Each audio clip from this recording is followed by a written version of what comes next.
শেখ হাসিনা বিষয়ে সঠিক সিদ্ধান্ত না নিলে ভারতের সাথে সম্পর্ক স্থায়ী হবে না, সার্জিস আলম।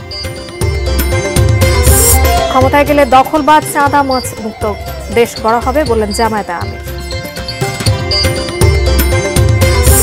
এবং সূর্যের দেখা মিললেও কমেনি শীতের তীব্রতা।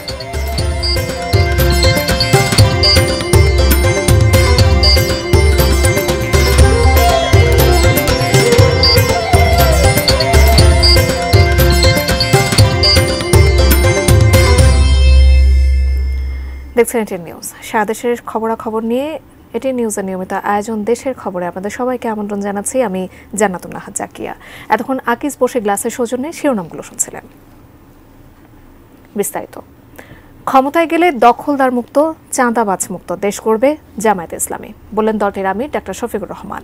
বেলা 11:30টায় কুষ্টিয়ায় কর্মী সম্মেলনে তিনি আরো বলেন, তরুণদের কর্মসংস্থানের ব্যবস্থা করা হবে, তাদের দাঁড়ে দাঁড়ে ঘুরতে হবে না।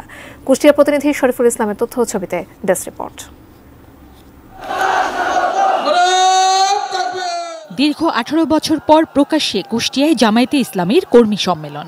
বিভিন্ন উপজেলা থেকে কর্মীরা স্লোগান নিয়ে হাজির হন কুষ্টিয়া সরকারি কলেজ মাঠে।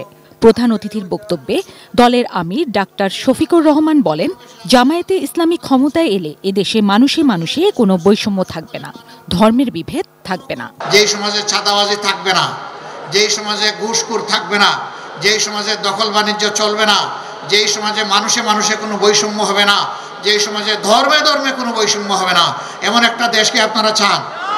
আপনি একা রাস্তা দিয়ে চলবেন, কিন্তু কোনো জালিমের পক্ষে সম্ভব হবে না তার দিকে কুদৃষ্টিতে তাকানো। বিগত আওয়ামী লীগ সরকারের সমালোচনা করে তিনি বলেন, তারা দেশকে শোষণ করেছিল, দেশপ্রেম ও মুক্তিযুদ্ধের কথা বলে লুটপাট চালিয়েছিল। আমাদের লজ্জা হলে কি হবে? ওদের কোনো লজ্জা নেই। ওদের কাছে সম্পদ এবং টাকাই বড় কথা। অথচ তারা বলতেন, মা হারিয়েছি, বাপ হারিয়েছি, ভাই হারিয়েছি, সব হারিয়েছি, এদেশে আমার পাওয়ার কিছু নাই, আমার কলিজা, আমার হৃদয় বাংলাদেশের জন্য। শেখ হাসিনার পরিবারের দুর্নীতিরও সমালোচনা করেন জামায়াতের আমির। আমরা শুনেছি এই ব্যাংকের টাকা চুরি করেছে শেখ হাসিনার বোন শেখ রেহানা, একই পরিবার। এখন এই চুরির দায়ে তারা লন্ডনেও ধরা খেয়েছে। শেখ হাসিনার বোনের মেয়ে সেখানে সংসদ সদস্য এবং ভাগ্যক্রমে তিনি হয়েছিলেন মন্ত্রীও। এখন তিনি দুর্নীতির দায়ে সেখানে দুর্নীতি দমন কমিশন তাকে জিজ্ঞাসাবাদ করছে। নারী স্বাধীনতার পক্ষে নিজের পরিবারের উদাহরণ দিয়ে ডাক্তার শফিকুর রহমান বলেন, আমার স্ত্রী চিকিৎসক, নারীর পর্দার রং চয়েস করা আমাদের কাজ নয়। জামাতে ইসলামী ক্ষমতায় গেলে এই দেশে মহিলারা বিপদে পড়বে। কেন বিপদে পড়বে? আমাদের বিরুদ্ধে এই সমস্ত অভিযোগ সম্পূর্ণ মিথ্যা। বোরকা কাউকে জোর করে পরানো হবে না।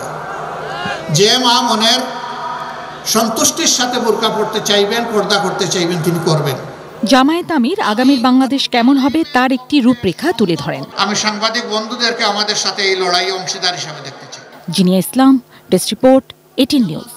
আটকের পর জয়দেবপুর থানা থেকে আওয়ামী লীগের এক নেতাকে ছাড়িয়ে নিতে বিক্ষোভ মিছিল করেছেন জামায়াতে ইসলামীর নেতাকর্মীরা। শুক্রবার রাতে জয়দেবপুর থানায় এ ঘটনা ঘটে। পুলিশ জানায়, জয়দেবপুর থানায় করা একটি মামলায় গতকাল সন্ধ্যায় ভাওয়াল মির্জাপুর বাজার এলাকা থেকে শফিকুল শিকদারকে গ্রেপ্তার করে। তাকে থানায় নিয়ে গেলে রাত 8টার দিকে বিক্ষোভ মিছিল নিয়ে থানার সামনে হাজির হন স্থানীয় জামায়াতের নেতাকর্মীরা।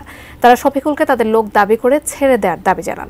এ নিয়ে পুলিশ সদস্য ও জামায়াতের নেতাকর্মীদের মধ্যে বাকবিতণ্ডা হয়। এক পর্যায়ে জয়দেবপুর থানা ঘেরাও করে অবস্থান নেন জামায়াতের কয়েকশো নেতাকর্মী। গাজীপুর জেলা জামায়াতের সহকারী সাধারণ সম্পাদক মোসাফিজুর রহমান বলেন, শফিকুল শিকদার আওয়ামী লীগের রাজনীতির সঙ্গে জড়িত থাকলেও পরে তিনি জামায়াতের রাজনীতিতে যুক্ত হন। শীতের খবর। টানা 3 দিন পর সূর্যের উত্তরের জেলায় সূর্যের দেখা মিললেও কোনো কোনো জেলায় কুয়াশার দাপট এখনো কমেনি। জেলা শহরের হাসপাতালগুলোতেও বেড়েছে শীতজনিত রোগীর সংখ্যা। আজ সকালে দেশের সর্বনিম্ন তাপমাত্রা রেকর্ড হয় পঞ্চগড়ের তেঁতুলিয়ায় 9.4 ডিগ্রি সেলসিয়াস। প্রতিনিধিদের পাঠানো তথ্য ছবি নিয়ে ডেস্ক রিপোর্ট। শনিবার সকালে তেঁতুলিয়ার আকাশে দেখা দেয় সূর্য। গত কয়েকদিনের সর্বনিম্ন তাপমাত্রা রেকর্ড করা জেলায় স্বস্তির রোদে গা মেলে বসে মানুষ। আনন্দের সাথে কাজে যেতে দেখা গেছে দিনমজুর ও খেটে খাওয়া মানুষদেরও। দৈনন্দিন জীবনে ফিরেছে কর্মচাঞ্চল্য। এই আজকে অনেক বেলাটা উঠেছে, তার জন্য আজকে এই আলুবাড়ি আলু মাটি দিতে আসছি। ভিন্ন চিত্র নাটোর, জামালপুর ও শেরপুর জেলায়। কুয়াশার চাদরে ঢাকা এসব অঞ্চল।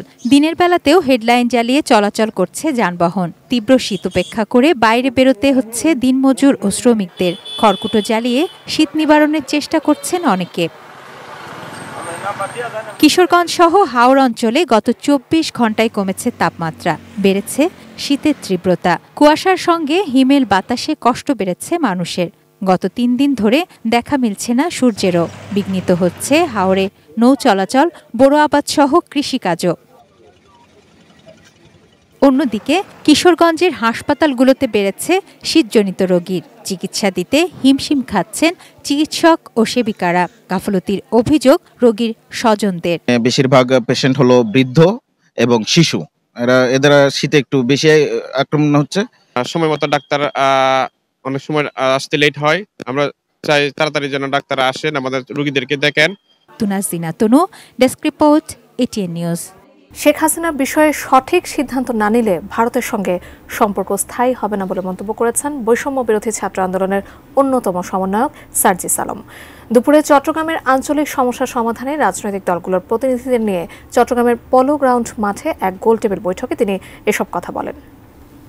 বিগত 16 বছরে আওয়ামী লীগ ভারতকে বাংলাদেশের মনিবের কাতারে নিয়ে গিয়েছে এবং নিজেরা স্বেচ্ছায় দাসত্ব বরণ করেছে শুধুমাত্র নিজেদের ক্ষমতাকে সিকিউর করার জন্য।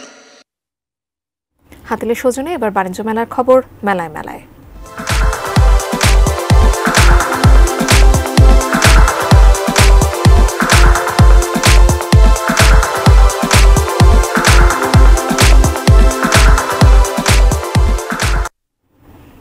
ঢাকা আন্তর্জাতিক বাণিজ্য মেলা চতুর্থ দিন আজ। মেলা শুরুর পর দ্বিতীয় ছুটির দিনে কেনাবেচার খবর জানিয়েছেন আমাদের সহকর্মী ওয়ালিউল সাকিব।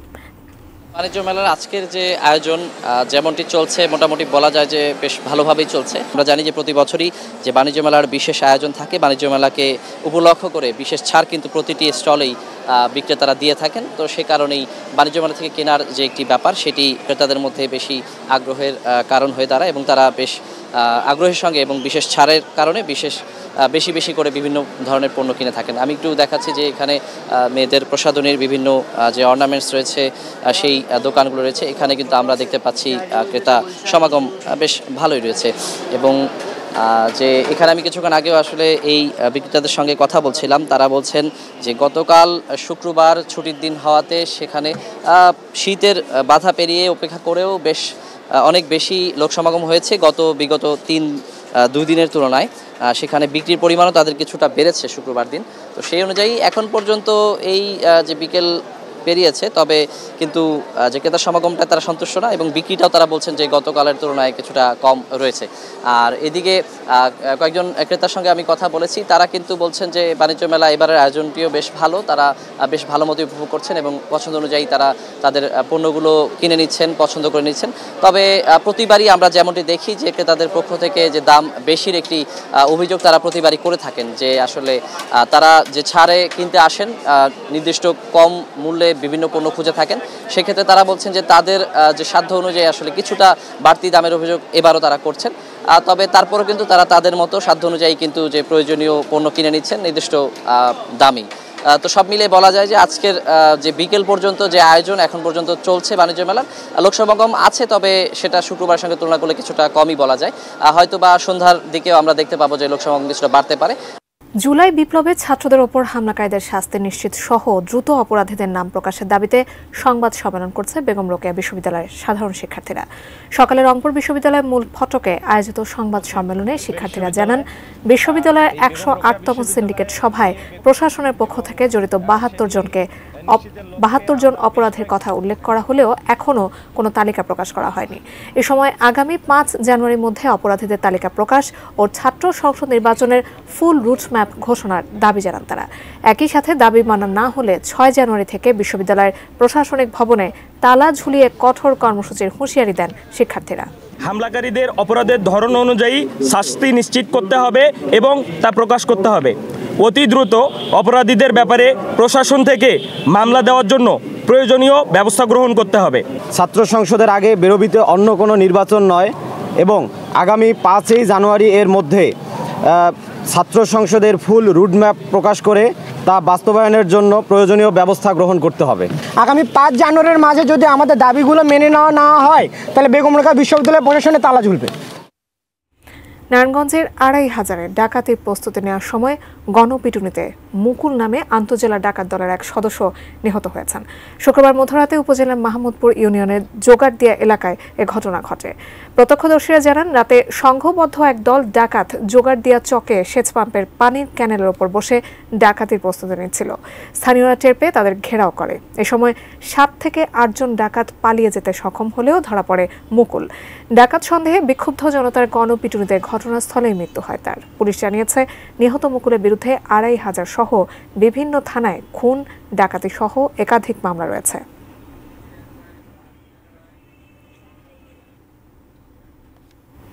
সারা দেশে চলমান শৈত্যপ্রবাহ ঘন কুয়াশার কারণে রেলপথে সম্ভাব্য দুর্ঘটনা এড়াতে বাড়তি সতর্কতা অবলম্বনের নির্দেশ দিয়েছে বাংলাদেশ রেলওয়ে কর্তৃপক্ষ। এ বিষয়ে বিস্তারিত জানতে ময়মনসিংহ গফরগাঁও রেলওয়ে স্টেশন থেকে যুক্ত হচ্ছেন আমাদের সহকর্মী আসাদুজ্জামান সুমন।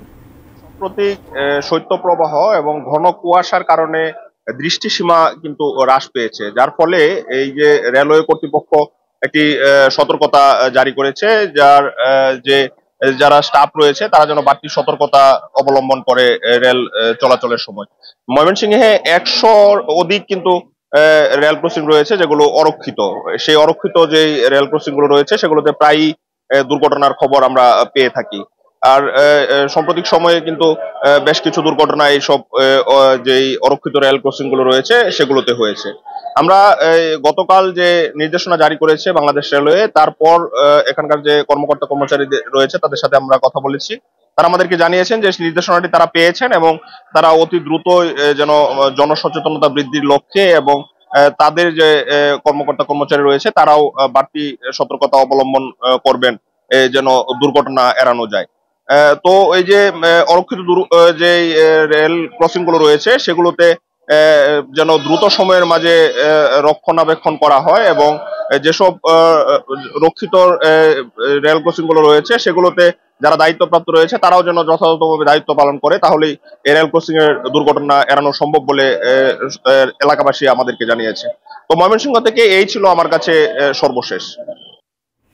শেষ করব দেশের খবর, তার আগে আকিজ বসে গ্লাসের সৌজন্যে শিরোনামগুলো জানিয়ে দেব আরো একবার। শেখ হাসিনার বিষয়ে সঠিক সিদ্ধান্ত না নিলে ভারতের সাথে সম্পর্ক স্থায়ী হবে না, সার্জিস আলম। ক্ষমতায় গেলে দখলবাজ, চাঁদাবাজ মুক্ত দেশ করা হবে বললেন জামায়াতের আমির। সূর্যের দেখা না মিললেও কমেনি শীতের তীব্রতা।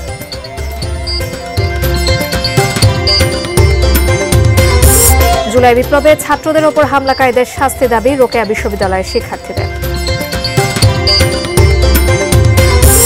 এবং নারায়ণগঞ্জের 2500 ডাকাত সন্দেহে গণপিটুনিতে একজন নিহত।